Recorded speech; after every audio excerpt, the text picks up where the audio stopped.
Bonjour et bienvenue sur Charging Station pour un nouveau premier trajet, mes premiers kilomètres ou dizaines de kilomètres au volant des voitures que j'essaie ensuite pendant une semaine pour vous proposer à la fin de la semaine le grand essai électrisant avec tous les chiffres et puis surtout mes impressions après une semaine au volant. Aujourd'hui, c'est une totale découverte. Alors on arrête l'espace de quelques semaines les modèles qui font rêver, les modèles hors de prix, les modèles plaisir, les voitures fun, quoique celle qui se trouve derrière moi, elle est quand même très fun. Regardez uniquement la couleur. Bah oui, il s'agit du Hyundai Inster, le tout petit SUV du segment A de chez Hyundai, le constructeur sud-coréen, qui nous sort ici une petite pépite. En tout cas, sur papier, ça a l'air vraiment pas mal.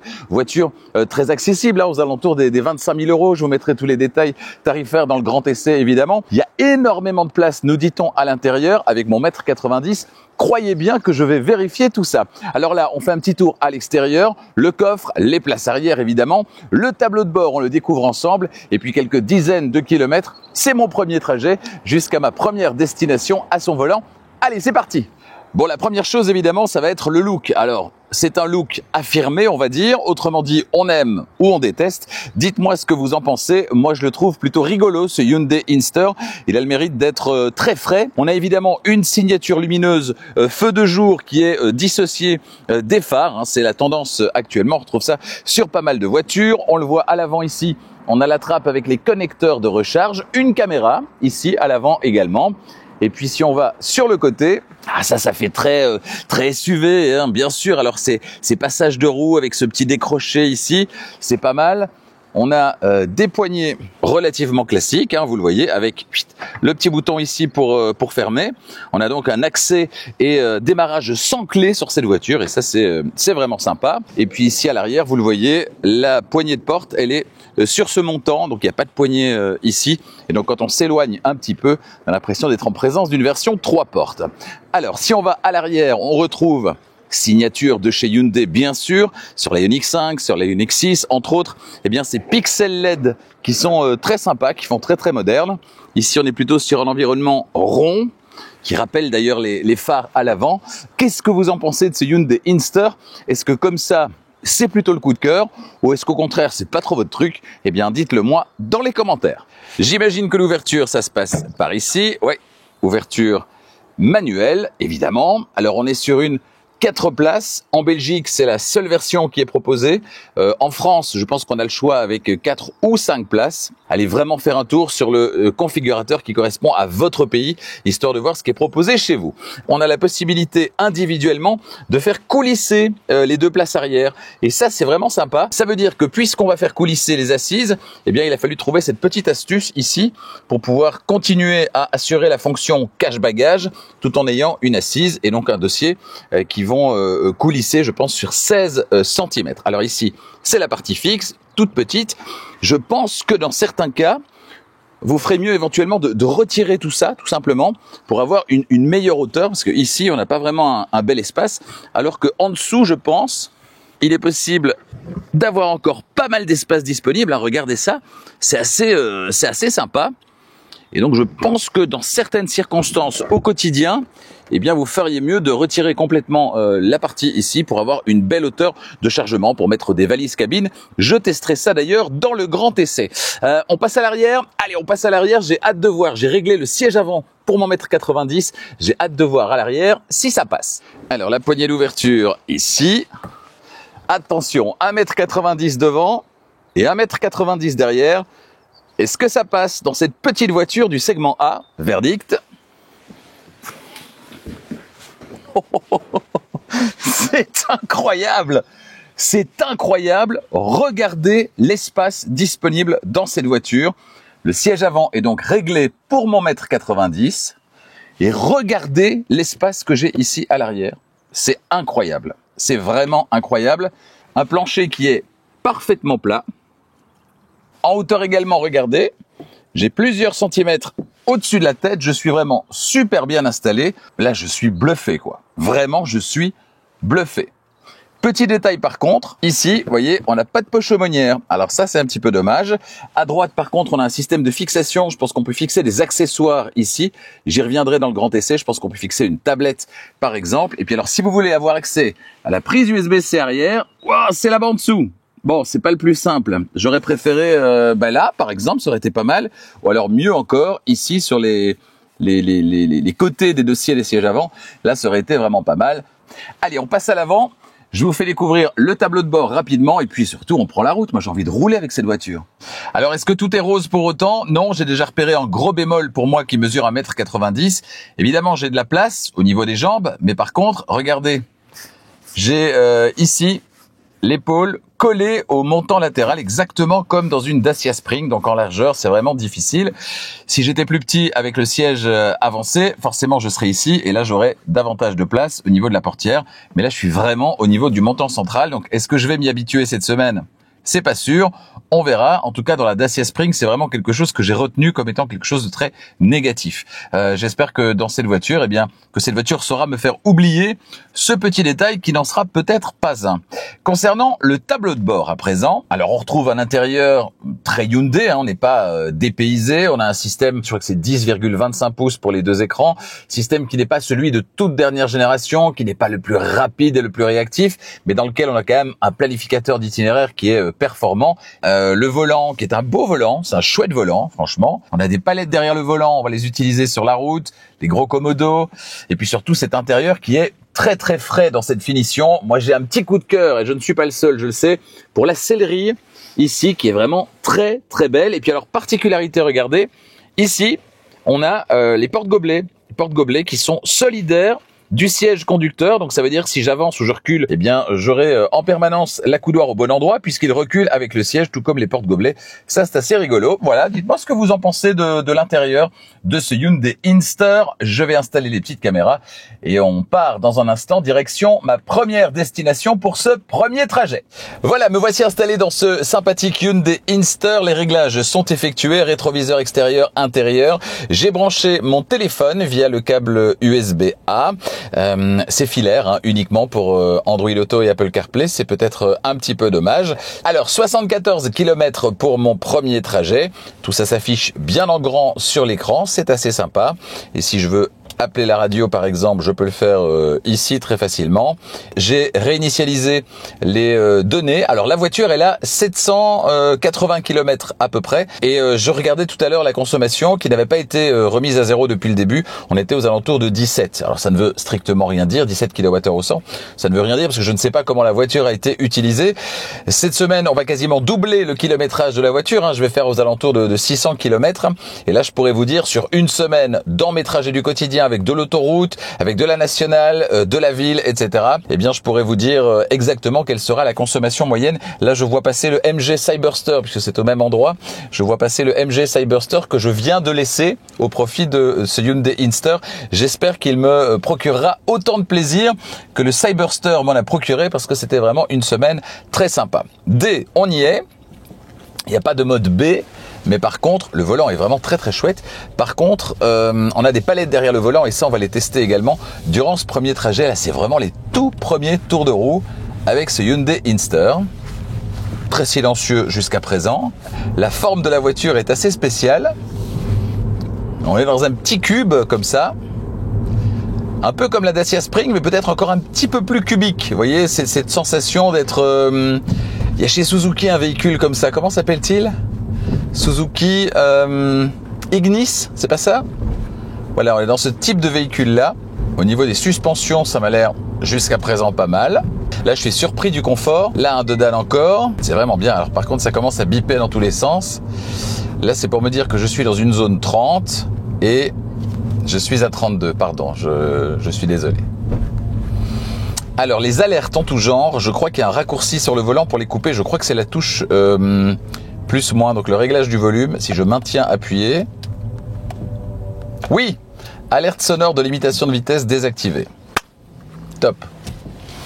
On est sur la version avec la grosse batterie ici, donc 115 chevaux je crois. J'en ai pour 1 heure à peu près. Alors là, c'est le Attention Assist, ça y est, ça commence. J'ai regardé ailleurs que droit devant moi pendant 3 secondes, je regardais l'écran. Et du coup, le Attention Assist, il est pas content. Par contre, c'est un détail, mais je suis pas fan des fonds d'écran, des fonds de cadran blancs là. Je sais pas si on peut le changer ça. Alors là, on monte sur l'autoroute, on va atteindre donc les 120 km/h qui est la vitesse limite. Ah, c'est sympa ça, vitesse limite en Belgique. On a, comme dans beaucoup d'autres Hyundai, un petit rappel de la vue caméra du côté où on met le clignotant. Ça, c'est vraiment bien. Ouais, le Attention Assist est vraiment très très pénible. Il va falloir du coup que j'aille me plonger dans les menus pour voir comment le couper. Mais je pense qu'il y a un raccourci. Alors non pas pour le couper, mais pour aller directement aux aides à la conduite, je pense. Oui, paramètres du véhicule, système d'assistance, voilà. Bon, l'écran n'est pas tout à fait réactif. Donc là, il y a deux alertes pour l'instant qui sont un peu casse-pieds. C'est l'alerte d'attention du conducteur et puis l'alerte également de changement de vitesse maximale autorisée. Alors ce qu'on a dans cette voiture, c'est la conduite assistée. Ça, c'est vraiment pas mal. Ça veut dire régulateur de vitesse adaptatif, centrage sur la voie de circulation, et on a même dans toutes ces aides, eh bien, un assistant qui va réduire la vitesse en fonction du tracé de la route. Donc s'il y a une courbe, la vitesse va être réduite également, et ça sur une voiture de cette catégorie, c'est vraiment bien. Alors le régulateur de vitesse adaptatif, j'imagine que pour le brancher, ça se passe ici. Voilà, 117 km/h, on va monter à 120. J'ai activé le maintien au centre de la voie de circulation. Alors, cette voiture dispose-t-elle d'un volant capacitif? Je pense que la réponse va être non, étant donné le positionnement tarifaire, ça m'étonnerait. Je vais quand même attendre qu'elle me rappelle à l'ordre. Pas encore de rappel à l'ordre, ça y est, gardez les mains sur le volant, je tapote sur le volant. Non, évidemment, pas de volant capacitif, ça veut dire qu'il faut rester relativement actif avec le volant, mais peut-être que comme sur la MG Cyberster de la semaine dernière, peut-être que le système est réglé de manière suffisamment fine pour que même en l'absence de volant capacitif, la voiture ne me rappelle pas systématiquement à l'ordre alors que j'ai les mains sur le volant. On va voir ça. Ça a l'air en effet d'être le cas, et ça c'est une bonne nouvelle. J'ai les mains posées délicatement sur le volant, mais je n'exerce pas de pression particulière. Et la voiture ne me rappelle pas à l'ordre, donc ça veut dire que c'est suffisant. Au contraire évidemment de l'Attention Assist qui commence vraiment à me casser les pieds. Comment fait-on pour le couper celui-là? Bon, cette conduite assistée de niveau 2 fonctionne vraiment bien. J'ai trouvé comment couper le petit bip de l'Attention Assist. Concernant les bruits, je m'attendais, vu la forme de la voiture, à davantage de bruit aérodynamique. Alors il y en a, mais c'est pas la fin du monde. Ça reste correct. Bruit de roulement un petit peu également, mais alors j'ai l'impression qu'il y a un bruit de moteur. Je sais pas si c'est le moteur qu'on entend, moteur qui se trouve à l'avant. Je sais pas si c'est le bruit de moteur qu'on entend peut-être.